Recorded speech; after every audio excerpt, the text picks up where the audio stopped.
సర్వజ్ఞుడు సర్వం జానాతి ఇది సర్వజ్ఞ, అంతా అతనికి తెలుసు. జీవుడు అల్పుడు, సూక్ష్మ పరిమాణం కలవాడు.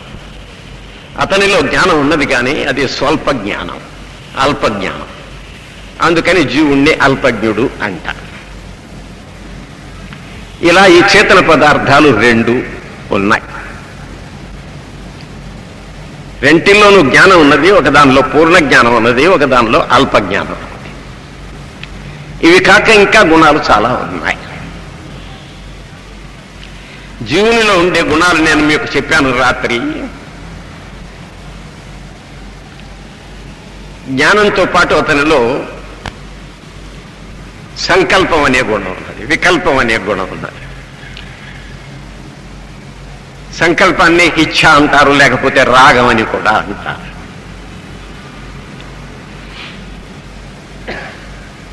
ఆ తర్వాత జీవునిలో ఇంకొక గుణము ప్రయత్నం అనేది ఉన్నది.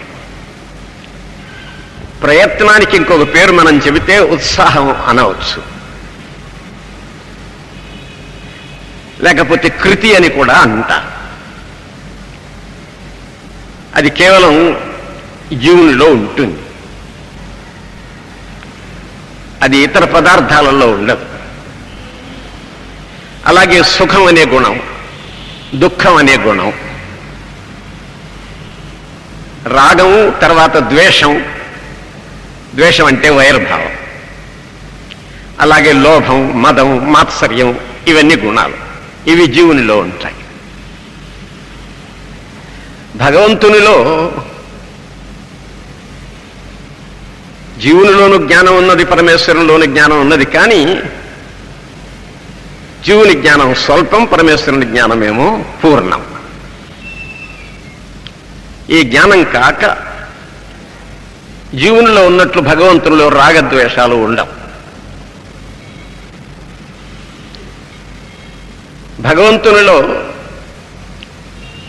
భగవంతుడు అంతటా ఉంటాడు కాబట్టి ఆ భగవంతునిలో వ్యాపకత అనే గుణం ఉంటుంది.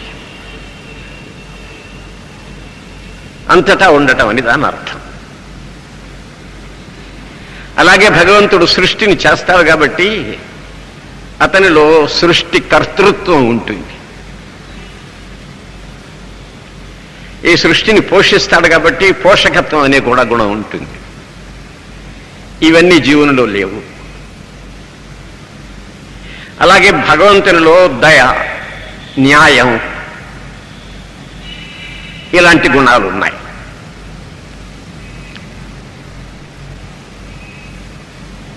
ప్రకృతిలో జడ పదార్థం అని మనం చెప్పుకుంటున్నామే ఇంతకు పూర్వం, దానిలో ఉండే గుణాలు వేరు.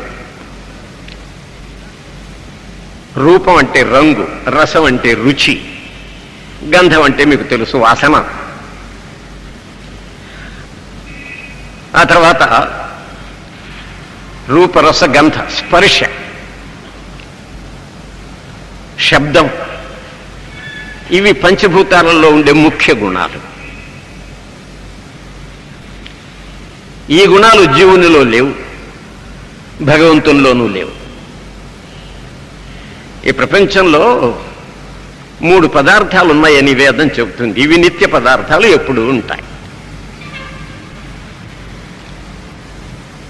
వేదంలో ఒక మంత్రం ఉంది, ఈ ప్రపంచాన్ని వర్ణిస్తుంది. ఆ మంత్రం ద్వా సుపర్ణ సయుజ సఖాయ సమానం వృక్షం పరిషస్వజాతే తయోరన్య పిప్పలం స్వాదు అత్తి అనశ్నన్నన్యో అభిచాకషీతి.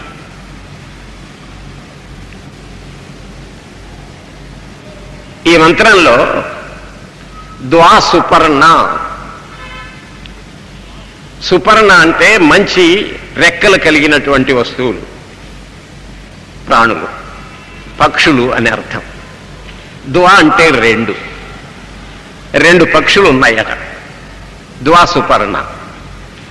అవి రెండు ఎట్లా ఉంటాయి అంటే సయుజ, కలిసి ఉంటాయి, విడివిడిగా ఉండవు.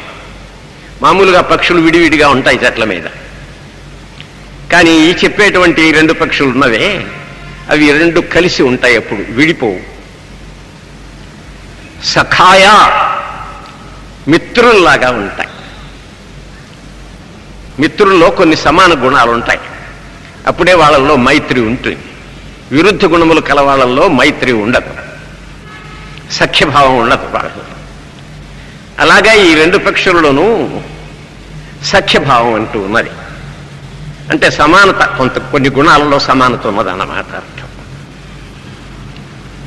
ఈ రెండు పక్షులు ఎక్కడున్నాయి అంటే సమానం వృక్షం, ఒక చెట్టు మీద ఉన్నాయి. సమానం అంటే రెంటికి ఒకటే చెట్టు, అందుకని సమానం అన్నా. సమానం వృక్షం పరిషస్వజాతే. ఈ రెండు పక్షులు ఒక వృక్షాన్ని అంటిపెట్టుకుని ఉన్నాయి.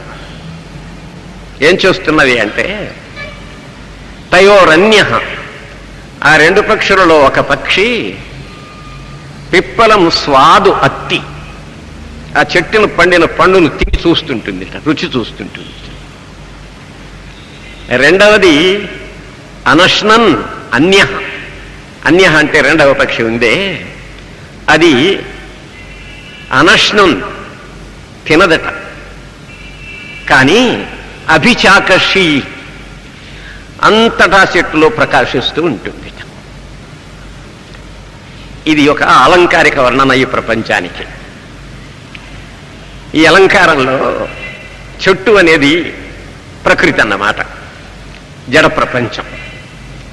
ఈ జడ ప్రపంచం అనే చెట్టు మీద రెండు పక్షులు ఉన్నాయి, ఒకటి జీవుడు, ఇంకొకటేమో దేవుడు. దేవుడు చెట్టులో అంతటా ఉంటాడు, జీవుడు మాత్రం ఏదో ఒక చోట్లే ఉంటాడు. అంతటా ఉండే వస్తువును విడిచి అది వేరుగా పోవడానికి వీలు లేదు, అందుకని ఇవి రెండు కలిసే ఉంటాయి. జీవునిలోనూ జ్ఞానం ఉన్నది, పరమేశ్వరునిలోనూ జ్ఞానం ఉన్నది. జ్ఞానంలో హెచ్చుతగ్గులు ఉన్నప్పటికీ ఒక సమానత కూడా ఉంది. ఈ విధంగా ఈ ప్రపంచం అనేటువంటి చెట్టు మీద రెండు పక్షులుంటే జీవుడు, దేవుడు అనేటువంటి రెండు చేతన పదార్థాలు ఉన్నాయి. ఈ మూడు ఈ ప్రపంచానికి మూలతత్వాలన్నమాట. ఇది వేదం చెబుతుంది. చాలామంది ఈ వేద విజ్ఞానం తెలియనటువంటి వారు ఈ ప్రపంచం ఒక్క బ్రహ్మతత్వం తప్ప ఇంకేం లేదనే వాళ్ళు ఉన్నారు. ఈ ప్రపంచం మిథ్య అని చెప్పేవాళ్ళు ఉన్నారు. మిథ్య అంటే లేనిది అని.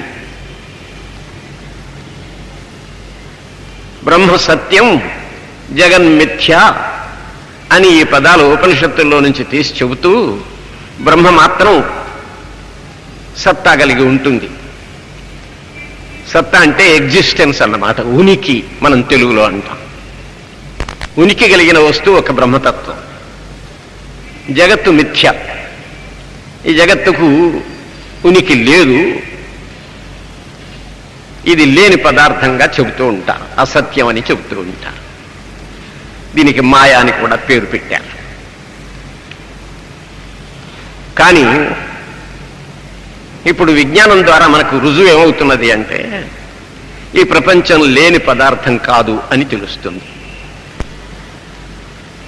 సైంటిస్టులు స్థూల పదార్థాన్ని తీసుకుని దాన్ని అనలైజ్ చేస్తారు, విడదీస్తారు, విశ్లేషణ చేస్తారు.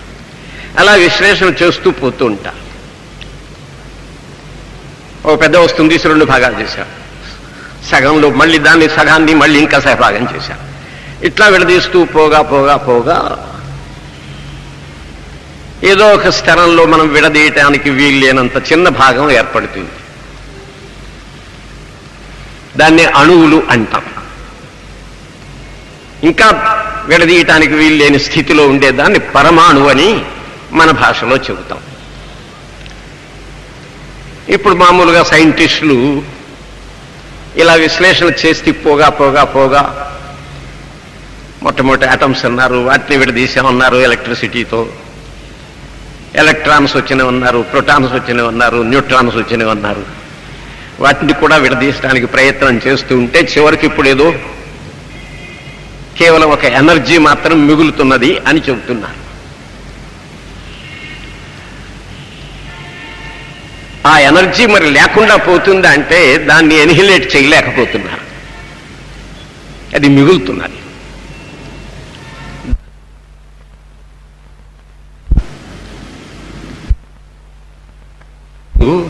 వైజ్ఞానిక దృష్టిలో ఏది చివరకు మిగులుతున్నదో ఎనర్జీ అని. మామూలుగా ఎనర్జీ శబ్దానికి నాకు ఇంగ్లీష్ రాదు, విన్న మాటలు చెబుతున్నాను. ఎనర్జీ అంటే శక్తి అంట. మన భాషలో శక్తి మూలతత్వంగా కూడా చెబుతూ ఉంటారు. శక్తి అని, దీని ప్రకృతి అని, మాయ అని మన భారతీయ భాషల్లో సంస్కృత పదాల్లో చెబుతారు. అది లేని వస్తువు కాదు, అది అభావాత్మకం కాదు, అది నాన్ ఎగ్జిస్టెంట్ కాదు. ఎందువలనంటే అభావంలో నుండి భావ పదార్థం ఉత్పన్నం కావడానికి వీల్లే. ఇప్పుడు సైంటిస్టులు చెప్పిన దాన్ని బట్టి ఏది చివరకు మిగులుతున్నదో దానిలో నుండే ఈ ప్రపంచం అంతా వచ్చింది అనే దానిలో సందేహం ఏం లేదు. ఇలా విడదీసిన పదార్థాలను మళ్ళీ వాళ్ళు జాగ్రత్తగా కలపగలిగితే ఆ విడదీసిన పదార్థం తయారవుతున్నది. దారములతో తయారు చేయబడినటువంటి వస్త్రం దాన్ని విడదీస్తే దారాలుగా మిగులుతుంది, దారాలు విడదీస్తే దూదిగా మిగులుతుంది. అట్లా చివరికి ఏదో మిగులుతుంది, లేకుండా పోదు. దానిని కూడా మీరు భస్మం చేస్తే భస్మం ఉంటుంది.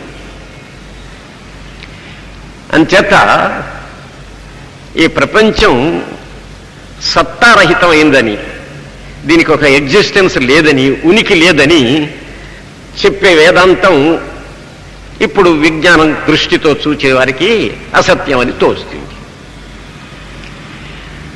ఇది మన శాస్త్రాలు గుర్తించినవి. ఎప్పుడు భగవద్గీతలో తేలిగ్గా తెలియటానికి భగవద్గీత మాట నేను చెబుతున్నా, వేదంలో నేను చెప్పిన మాటలు చెప్పాను. ఈ మూడు పదార్థములు ఎప్పుడు ఉంటాయని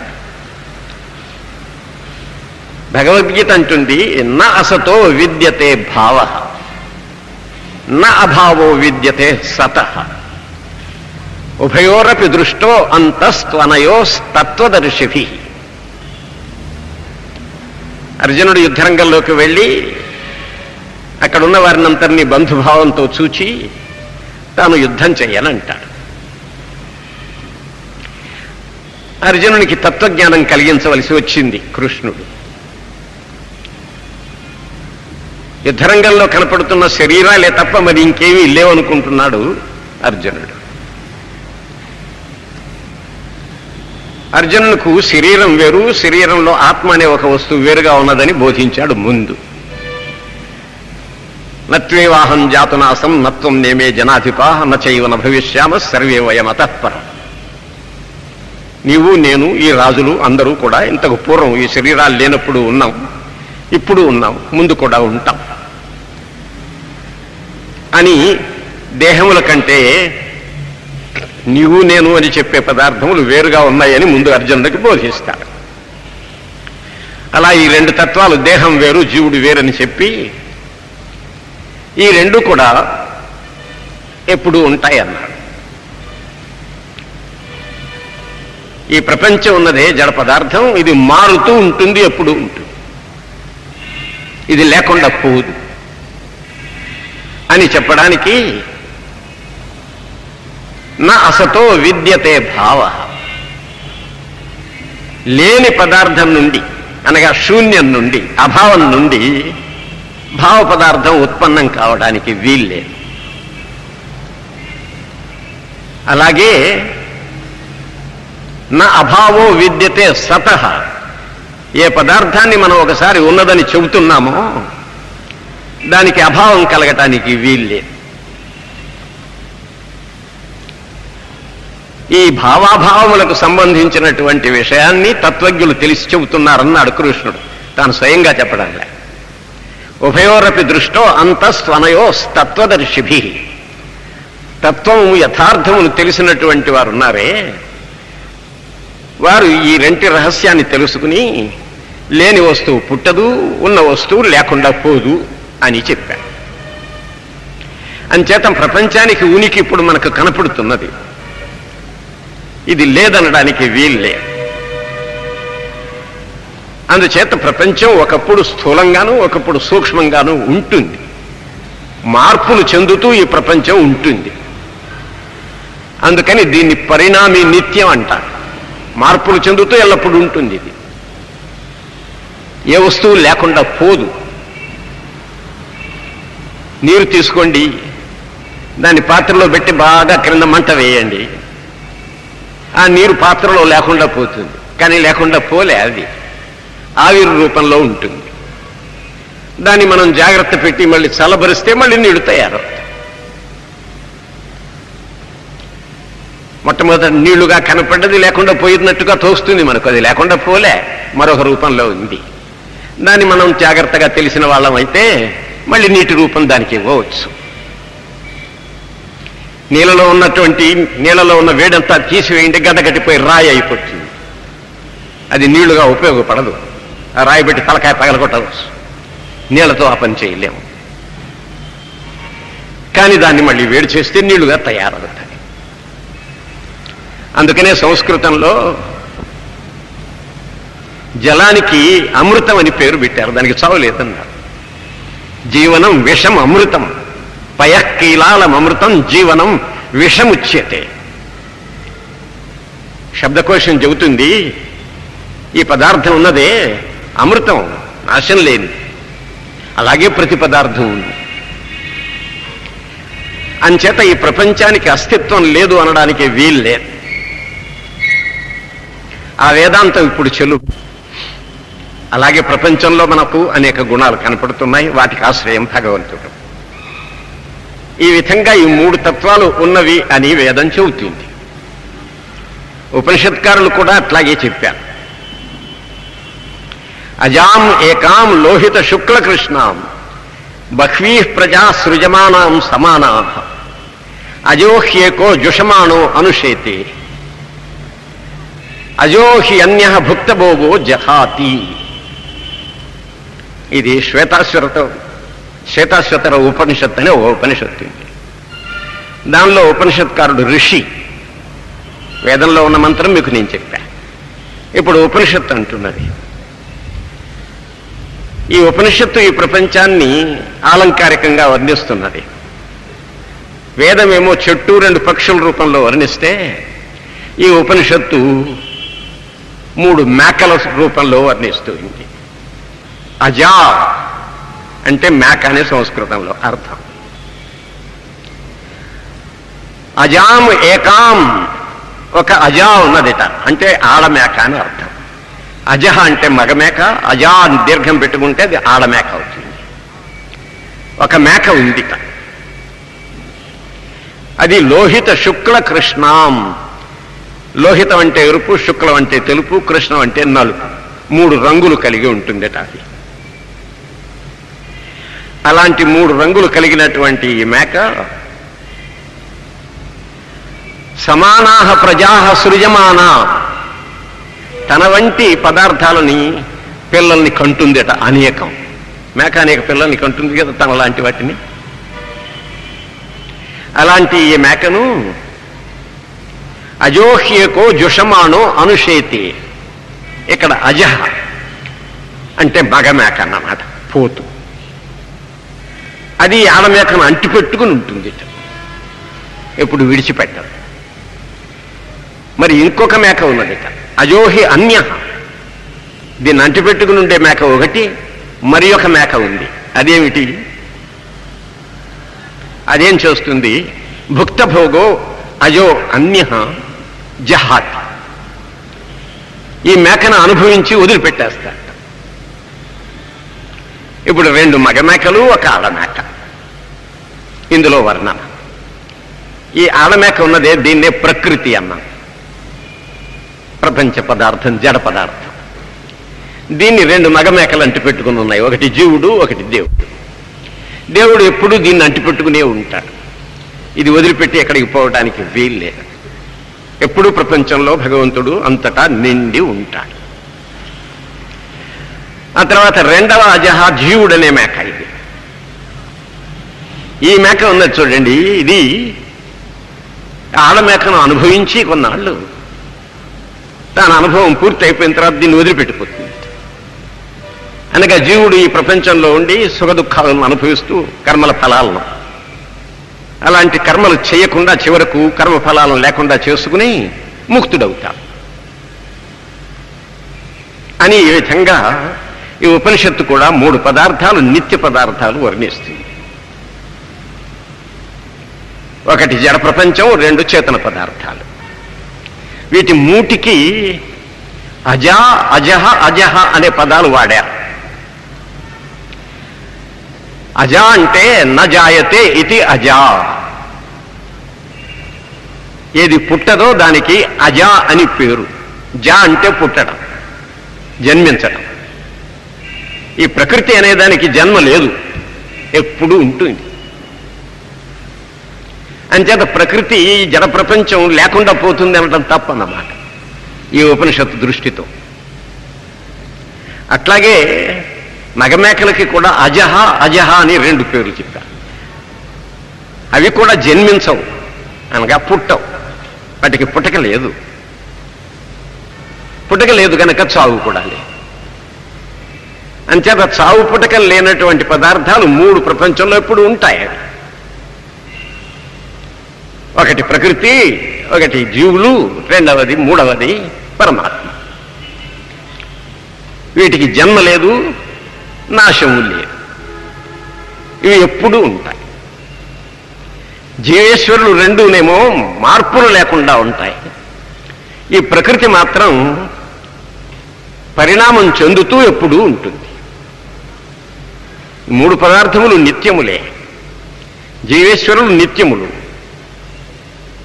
ప్రకృతి కూడా నిత్యము. కానీ ఇది పరిణామీ నిత్యం, మార్పులు చెందుతూ ఉంటుంది ఎప్పుడు.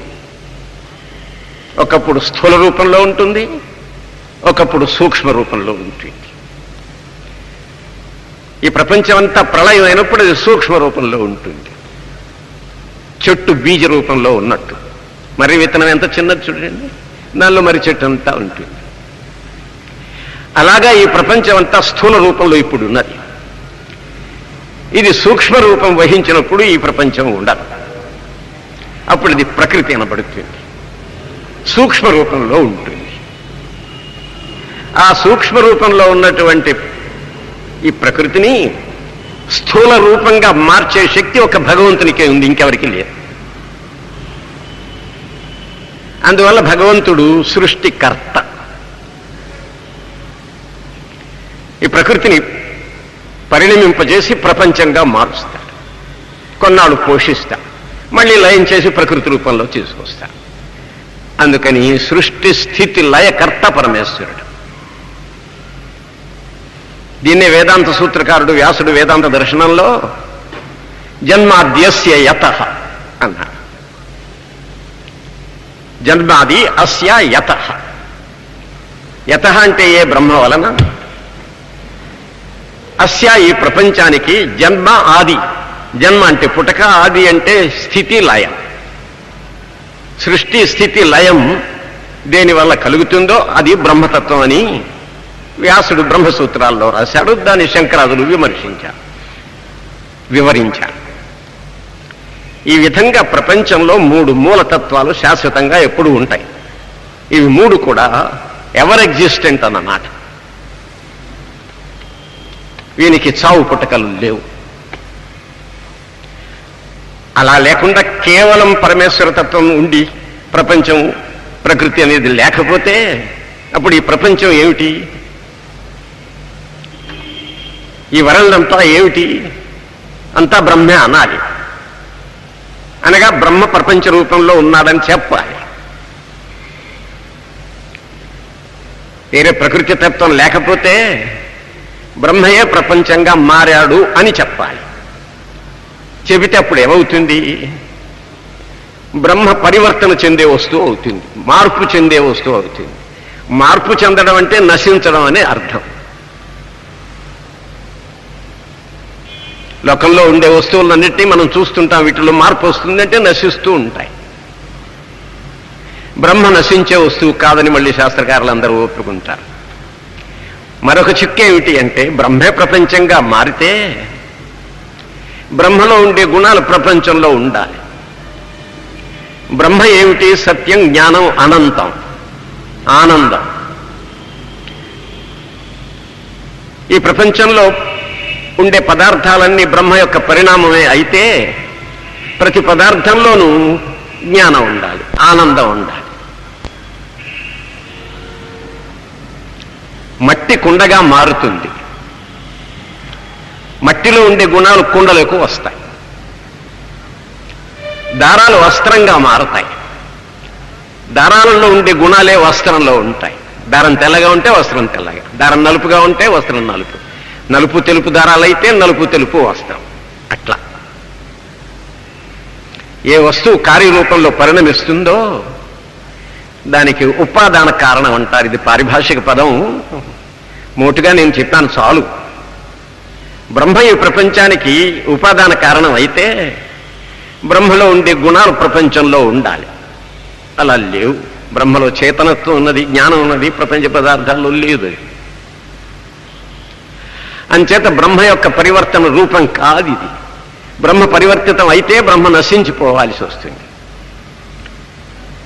అందుచేత పరమేశ్వరుడు ప్రకృతిని ప్రపంచంగా మారుస్తాడు, తాను మారడు అనే మాటకు అర్థం ఉంది. ఈ విధంగా వేదంలో ఈ 3 పదార్థాలు ఎప్పుడు నిత్యంగా ఉంటాయి. ఈ ప్రపంచానికి మూలతత్వాలు ఇవి. దీనినే భగవద్గీతలో ఒక చోట చెబుతాడు కృష్ణుడు అర్జునుడు. ద్వావిమౌ పురుషౌ లోకే క్షరశ్చ అక్షర ఏవచ. లోకంలో 2 రకాల పురుష అంటే పదార్థాలు ఉన్నాయన్న. ఒకటి క్షరము, ఇంకొకటి అక్షరము. క్షరం అంటే నశించేది, అక్షరం అంటే నశించనిది. లోకంలో 2 రకాల పదార్థాలు మనకు కనపడుతున్నాయి స్థూలంగా అంటున్నాడు. నశించేది ఏమిటి? క్షరసర్వాణి భూతాని. ఈ పంచభూతములతో ఏర్పడిన పదార్థాలు ఉన్నాయే ఇవి నశిస్తాయి. నశిస్తాయి అంటే లేకుండా పోవు. ఈ మాట గుర్తుపెట్టుకోవాలి. నశించడం అంటే మార్పు చెందటం. ఈ ప్రపంచ పదార్థాలన్నీ మార్పులు చెందుతూ ఉంటాయి. అందుకని వీటికి క్షరములని పేరు. ఈ క్షరములలో నశించకుండా ఉండే పదార్థం ఒకటి ఉన్నది, అది జీవుడు. కూటస్థ అక్షర ఉచ్యతే. కూటం అంటే ఈ ప్రాకృతిక పదార్థముల యొక్క సముదాయం. కూటే తిష్టతి ఇది కూటస్థ. కూటంలో ఉండేవాడు అనే పంచభూతాత్మకమైనటువంటి శరీరంలో ఉంటాడు జీవుడు. వాడు అక్షర, నాశం లేదు వాడికి. ఈ భూతములకు నాశం ఉన్నది, మార్పు ఉన్నది. ఇందులో ఉండే జీవుడున్నాడే వాడు మారడు. శరీరం మారుతుంది. చిన్ననాటి శరీరం వయసు వచ్చిన తర్వాత ఉండదు. దాని స్థానంలో కొత్త శరీరం వస్తుంది. వృద్ధాప్యం వస్తే ఆ శరీరం కూడా పోయి ముసలి శరీరం వస్తుంది. మనకు తెలియకుండానే చూస్తూనే బాల్య శరీరం యవ్వనం, యవ్వన శరీరం కౌమారం, కౌమారం నుండి వార్ధక్యం వస్తుంది. ఇలా ఈ భూతములు మార్పులు చెందుతూ ఉంటాయి. క్షరములు ఇవి నశిస్తూ ఉంటాయి. ఆ నశించే స్థానాన్ని మళ్ళీ పూర్తి చేస్తూ ఇంకొక వస్తువు పుడుతూ ఉంటుంది. ఈ విధంగా శరీరాలు ప్రతి క్షణం మారుతూ ఉంటాయి. వైజ్ఞానికులు 6 సంవత్సరాలకు ఒకసారి ఈ శరీరం మారిపోతుంది అంటారు. కొత్త కణాలు ఇందులో ఏర్పడతాయి, పాత కణాలు పోయి. అట్లాగే 90 సంవత్సరాలు గడిచినవంటే ఇప్పుడు నాకు 15 శరీరాలు గడిచిపోయినాయి అన్నమాట. 16వ శరీరంలో నేనున్నా. అలా ప్రపంచం మారుతుంది. జీవుడు మాత్రం మారడు. ఇందులో వాడు చిన్ననాడు ఉన్నటువంటి జీవుడే వృద్ధాప్యంలో కూడా ఈ శరీరంలో ఉంటా. నేను చిన్ననాడు హిందూ కాలేజీలో చదువుకున్నాను. ఇప్పుడు ముసలితనంలో రిటైర్ అయ్యి వచ్చి ఇక్కడ లెక్చర్ చెబుతున్నానని నేను చెబుతాను. అంటే చిన్ననాడు శరీరంలో ఉండి చదువుకున్నవాడే ఇప్పుడు ముసలితనంలో ఉండి మాట్లాడుతున్నాడు. అందుకని జీవులలో మార్పు లేదు, శరీరంలో మార్పు వస్తుంది. ఈ విధంగా 2 పదార్థాలు ప్రపంచంలో, ఒకటి మారేది, ఒకటి మారనిది కనపడుతున్నాయి. ఇవి 2 కాక ఇంకొకటి ఉన్నదని చెబుతున్నది భగవద్గీతలో కృష్ణుడు చెప్పే మాట. ఉత్తమ పురుషస్తు అన్య. ఈ 2 కాక ఇంకొక ఉత్తమ పురుషుడు ఉన్నాడు. నేను చెప్పానే పురుషుడు అంటే జీవుడు, ఉత్తమ పురుషుడు అంటే దేవుడు ప్రపంచంలో అంతటా ఉంటాడు. కాబట్టి ఉత్తమ పురుషస్తు అన్య, వాడికి ఏమన్నా పేరున్నదా అంటే పరమాత్మ ఇది ఉదాహరత, అతన్ని పరమాత్మ అంట. అతడు అంతటా ఉంటాడు. భ్రామయం సర్వభూతాని యంత్రారూఢాని మాయయ, ఈశ్వర సర్వభూతేషు హృద్దేశే అర్జున తిష్టతి అని. ఈ విధంగా ప్రపంచంలో 3 పదార్థాలు ఉన్నాయి. ఈ 3 పదార్థాలు గుణవంతములు. అందుకు నేను చెప్పవలసి వచ్చింది. ప్రకృతిలోనూ కొన్ని గుణాలు ఉన్నాయి, అట్లాగే జీవుల్లో కొన్ని గుణాలు ఉన్నాయి, పరమాత్మలోనూ కొన్ని గుణాలు ఉన్నాయి. ప్రకృతిలో జీవ గుణాలు లేవు, పరమేశ్వరుని గుణాలు లేవు. జీవునిలో ప్రకృతి గుణాలు లేవు, పరమేశ్వరుని గుణాలు లేవు, జీవుని గుణాలు ఉంటాయి. పరమేశ్వరంలో జీవ గుణాలు లేవు, ప్రకృతి గుణాలు లేవు, పరమేశ్వరుని గుణాలు ఉంటాయి. అంచేత జీవేశ్వర ప్రకృతులనే ఈ 3 విధములైనటువంటి పదార్థములు 3 సగుణములు నిర్గుణములు, ఒక పరమేశ్వరుడే కాదు.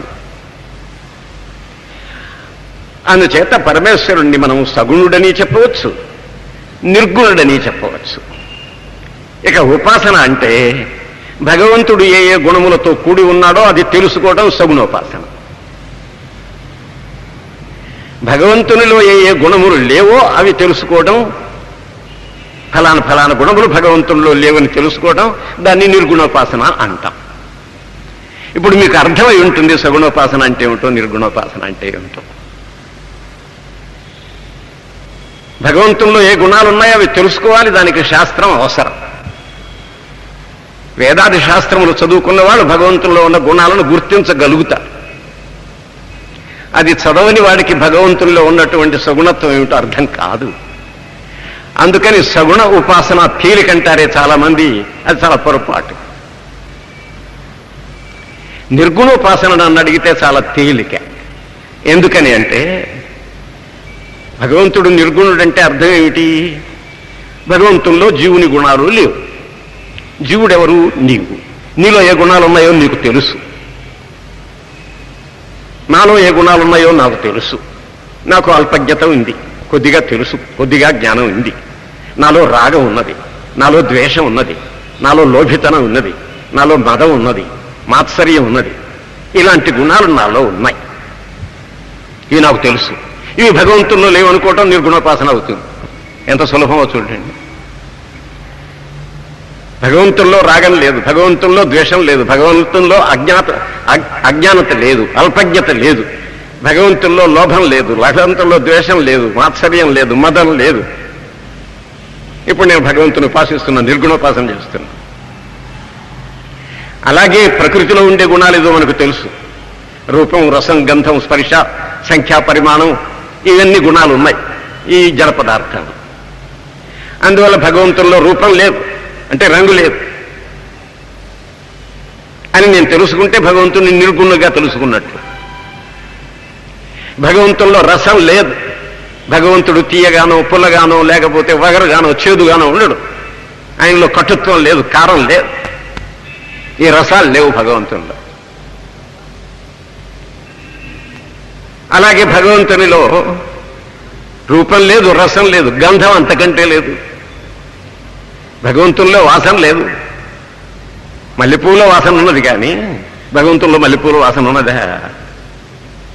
మీరు అనుకున్నటువంటి దేవుళ్ళలో మల్లెపూల దండ వేస్తే వాసన వస్తుంది కానీ లేకపోతే ఆ రాతిలో ఏమొస్తుంది? వాసన రాదు. అలాగా భగవంతుల్లో గంధం లేదు, భగవంతుల్లో శబ్దం లేదు, భగవంతునికి స్పర్శ లేదు. చూడండి, నేను నిర్గుణోపాసన చేస్తున్నా. ఇది భగవంతుల్లో ప్రకృతిలో ఉండే గుణాలు ఏవీ లేవు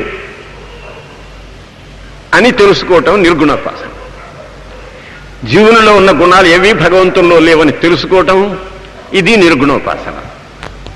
ఇక భగవంతుడు సృష్టికర్త కాబట్టి ఆయనలో సృష్టికర్తృత్వం ఉంటుంది. ఆ భగవంతునిలో వ్యాపకత ఉంటుంది, ఆ భగవంతునిలో దయాళుత్వం ఉంటుంది, ఆ భగవంతునిలో న్యాయం ఉంటుంది, సృష్టిని పోషించే గుణం ఉన్నది, ప్రళయం చేసే గుణం ఉన్నది అని ఇట్లా భగవంతుల్లో ఏ సర్వజ్ఞత్వం ఉన్నది. ఈ విధంగా భగవంతుల్లో ఏ గుణాలు ఉన్నాయో వేదశాస్త్రముల ద్వారా తెలుసుకుని అప్పుడు మనం భగవంతుల్లో ఉన్న గుణాలు ఏమిటో తెలుసుకోగలుగుతాం.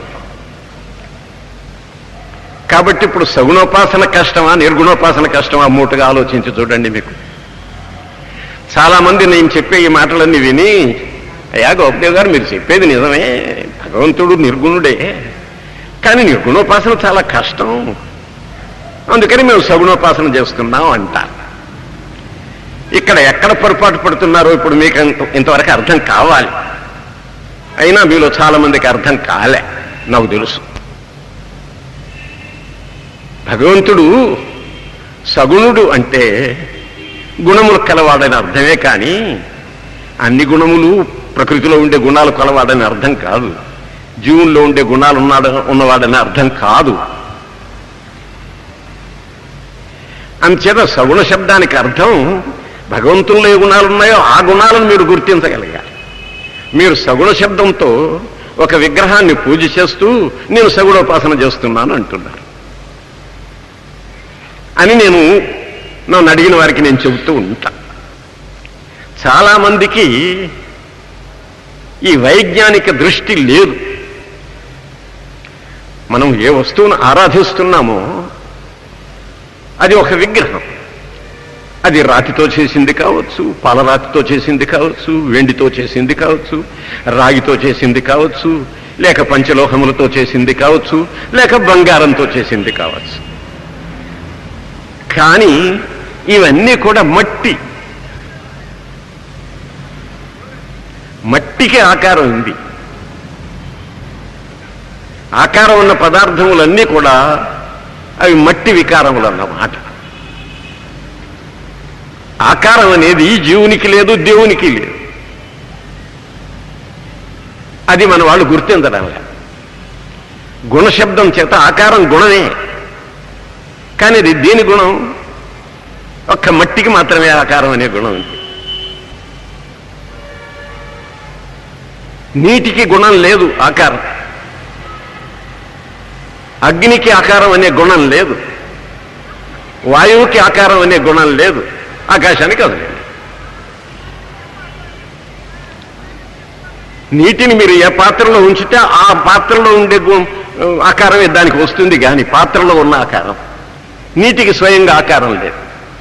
గ్లాసులో పోస్తే గ్లాసులాగా కనపడుతుంది, బిందెలో పోస్తే బిందెలాగా కనపడుతుంది,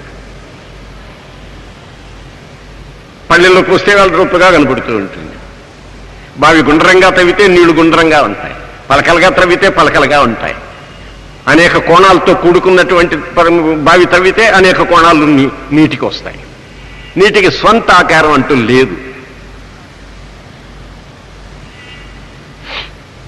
అలాగే అగ్నికి ఆకారం లేదు. చూడండి, బిజిలీ అగ్ని మీరు దేనిలో పెడితే దాని ఆకారం, సొంత ఆకారం లేదు దానికి. అగ్నిహోత్రం చేస్తాం, దానికి ఏమన్నా ఆకారం ఉందే? లేదు. గాలికి ఆకారం లేదు, అది మీకు అందరికీ తెలుసు. ఆకాశానికి ఆకారం లేదు. వీటి గుణాలన్నీ మనకు స్పష్టంగా తెలిసిన తర్వాత మీకు అర్థమవుతుంది, ఆకారం ఉన్న వస్తువు కేవలం మట్టి. అందుచేత ఆకారం కలిగినటువంటి మనం గుళ్ళలో పెట్టుకునే విగ్రహాలన్నీ మట్టి విగ్రహాలు. అవి రాతివి కావచ్చు, బంగారం కూడా మన్నే, మంటి యొక్క వికారం ఎంతకంటే అవి. ఎందుకంటే అగ్నిలో పెడితే ఇవన్నీ తగలబడి భస్మం అయిపోతాయి. అందుచేత మనం విగ్రహారాధన చేస్తూ దాన్ని సగుణోపాసన అంటున్నామే, కాదు, మట్టి ఉపాసన అనాలి. భగవంతునిలో ఆకారం అనే గుణం లేదు. అది చాలా మందికి పండితులకు కూడా గుర్తు రావటం లే. ఆశ్చర్యం.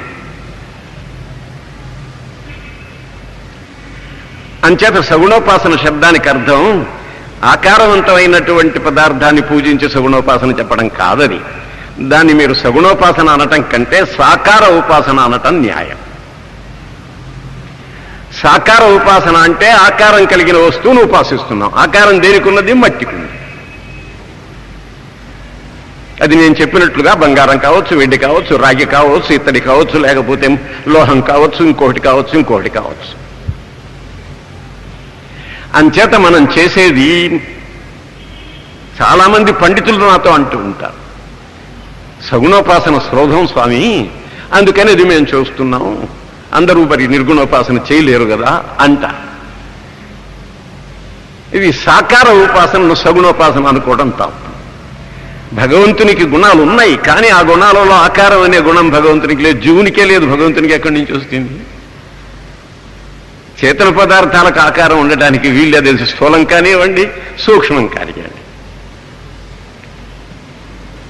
అందువల్ల సగుణోపాసన తెలివి తక్కువ వాళ్లకు కొరకు పెట్టబడ్డది అని సాకార ఉపాసనను పోషించడానికి, దాన్ని బలపరచడానికి ప్రయత్నం చేయడం ఉన్నదే, ఇది ఎంతవరకు రైటో మీరు స్వయంగా మీ బుద్ధితో ఆలోచించండి. ఇదంతా విన్న తర్వాత నేను తప్పని చెప్పడం కంటే మీకే తోస్తుంది. అందువల్ల సాకార ఉపాసన చేస్తూ సగుణోపాసన చేశామని భ్రమపడటం పొరపాటు. ఈ ఉపాసనలో సంస్కృతంలో చెప్పుకుంటే చూడండి, ఉపనిషత్కారులు అంటారు, అశబ్దమస్పర్శమరూపం అవ్యయం. ఋషులు పరమేశ్వరుని వర్ణిస్తున్నారు. నిర్గుణ స్వరూపం, అశబ్దం, పరమేశ్వరునిలో శబ్దం లేదు. అస్పర్శం, భగవంతుల్లో స్పర్శ లేదు. భగవంతుని పట్టుకుని మనం గట్టిగా ఉందనే, మృదువుగా ఉందని చెప్పడానికి వీల్లేదు. ఆ తర్వాత అరూపం, భగవంతునికి రూపం లేదు. అంటే రంగు, భగవంతుడు నల్లగా ఉంటాడా, తెల్లగా ఉంటాడా, ఎర్రగా ఉంటాడా, అనేక రంగులు ఉన్నాయి. ఈ రంగులన్నీ కూడా భౌతిక పదార్థాలని. భగవంతుడు చేతన పదార్థం, అందుకని అతనికి రంగు లేదు. ఋషులు అంటున్నారు అశబ్దం, అస్పర్శం, అరూపం, అవ్యయం.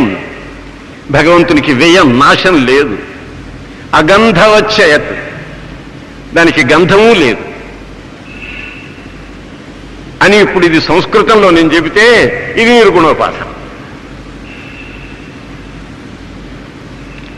అట్లా భగవంతునిలో ఏ ఏ గుణాలు లేవో ఆ గుణములు లేవని చెప్పేటువంటి మంత్రాలు ఉన్నాయి. ఆ మంత్రములతో మనం భగవంతునిలో లేనటువంటి గుణాలేమిటో మనం తెలుసుకుంటే మనస్సులో, అది నిర్గుణోపాసన అవుతుంది. ఇక భగవంతుడు ఉన్నటువంటి గుణాలు ఉన్నాయనుకోండి, హిరణ్యగర్భ సమవర్తతాగ్రే భూతస్య జాతః పతిరేక ఆసీత్ సపర్యగాక్షుక్రమకాయమవ్రణమస్నావిరగుం శుద్ధం అపాప విద్ధం అని ఇలాంటి మంత్రాలయంలో ఉండేటువంటి గుణాలను పొగుడుతాయి. భగవంతుడు హిరణ్య గర్భుడు, జ్యోతులకు ఉత్పత్తి స్థానం హిరణ్య గర్భం అంటే అర్థం. ఆకాశంలో ఉండే జ్యోతిర్మయ పదార్థాలన్నిటికీ ఉత్పత్తి స్థానం ఎవరు? భగవంతుడే వాటిని ఉత్పన్నం చేశాడు. అందుకని అతన్ని హిరణ్మయుడు అంట, హిరణ్య గర్భుడు అంట. భూతస్య జాత పతి, ఈ ప్రపంచం పుట్టినటువంటి ప్రపంచానికి అంతటికీ పతి అంటే స్వామి. ఈ స్వామిత్వం అనే గుణం పరమేశ్వరంలో ఉంది, ప్రపంచ స్వామిత్వం. సదాధార పృథివీం, ఈ భూమిని ఆయన ధరించి ఉన్నాడు. జగదాధారత్వం భగవంతునికి ఉంది, ఇంకెవరికి లేదు. ద్యాం ఉతైమాం, ఆకాశంలో ప్రకాశించే జ్యోతులన్నింటినీ కూడా ధరించిన వాడు భగవంతుడే. మరి ఈ మధ్య ఉండే అంతరాళం, దాన్ని కూడా భగవంతుడే. ఈ విధంగా లోకాంతరములన్నింటినీ ధరించే శక్తి, జగదాధారత్వం అనే గుణం భగవంతుల్లో ఉంది. ఇలా భగవంతుల్లో ఉండే గుణాలను మనం మనస్సులో భావించితే అది సగుణోపాసన అవుతుంది. అంతేగాని ఒక బొమ్మను పెట్టుకుని ఆ బొమ్మకు మనం ఏదో పూజలు, సత్కారాలు లేక అర్చనలు చేసి నేను సగుణోపాసన చేస్తున్నామని అనుకోవటం, అది ఎంతవరకు రైటో మీరు ఆలోచించాలి. ఇంత చెప్పిన